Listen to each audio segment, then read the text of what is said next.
Viral শুটকি ভর্তা Facebook open করলেই এখন বর্তমানে রেডি টু ইট যে শুটকি ভর্তাগুলোর বিজ্ঞাপন দেখা যাচ্ছে, খুবই লোভনীয়।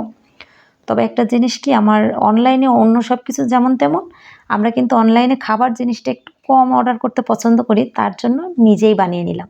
চলুন রেসিপিটা দেখে আসি। আজকে ধামাকা একটা রেসিপি দিব আপনাদের, ভাইরাল শুটকির ভর্তা, যেটা একদম রেডি টু ইট, মানে আচারের মতো আপনি 3 থেকে 6 মাস অনায়াসে রেখে খেতে পারবেন। এখানে নিয়ে নিচ্ছি মাছটা, কী মাছ আমি জানি না, নাম জানি না।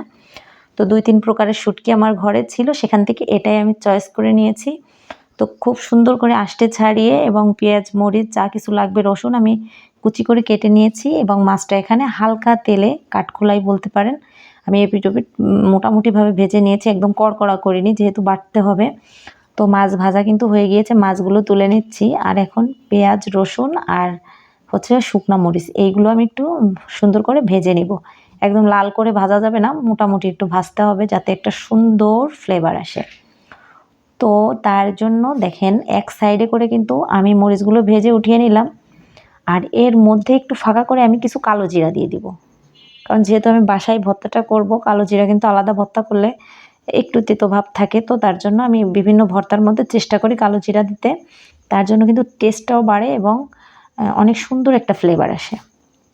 তো এখানে বাটায় নিয়ে নিচ্ছি শুটকি মাছটা, নিয়ে খুব সুন্দর করে বেটে নিয়েছি, কাঁটাটা একদম মিহি করে বেটে নিয়েছি। তো অবশ্যই কাঁটাটা মিহি করে বাটতে হবে। আর এখানে পেঁয়াজ রসুন এই যে ঠিক এভাবে ভাজলাম, আপনাদের ভাজাটা দেখে হয়তো দিয়েছি, বুঝতে পেরেছেন কেমন ভেজে নিয়েছি। তো এগুলো বেটে মিহি করে নিলাম। এখন প্যানে আমি একটু বেশি করে সরিষার তেল দিব, যেমন আমরা আচার তৈরি করি ঠিক তেমন। একটু বেশি করে সরিষার তেল দিলে হয় কি, আচারের মতন এটা একটা কাচের জারে রেখে দিলে না অনেক দিন ভালো থাকবে। তো তার জন্য আমি একটু বেশি করে তেল দিয়ে দিলাম। এর মধ্যে দিয়ে দিলাম গোটা গোটা রসুনের কোয়া, কারণ এটা দেখতেও ভালো লাগবে এবং যখন ভর্তাটা দিয়ে ভাত খাওয়া হবে তখন একদম গরম ভাতের সাথে 2-1 কোয়া রসুনও চটকে নিলে খুব কিন্তু টেস্টটা অন্যরকম, ফ্লেভারটা অন্যরকম আসে। তো এই তো খুব ভালো করে কষিয়ে নিতে হবে, তেলটা এরকম গেজা গেজা হয়ে যখন উপরে উঠে আসবে তখন আর কি হয়ে গেছে বুঝতে হবে। তো এর মধ্যে কিন্তু আমি একটু ভিনেগারও অ্যাড করে দিয়েছিলাম, আমি বলতে ভুলে গেছি, অবশ্যই আপনারা দেখে বুঝতে পেরেছেন। আমার শুটকির ভর্তাটা কিন্তু একেবারেই রেডি। আর এটা কিন্তু বাহিরে আপনি 2 থেকে 3 মাস রেখে একটা এয়ারটাইট বয়ামে রেখে খেতে পারবেন। তো আমি এই যে একটা ঢাকনাওয়ালা কাচের বাটিতে রেখে দিলাম, দেখতে কিন্তু দুর্দান্ত হয়েছে আর খেতে যে এত টেস্ট হয়েছে কি বলবো।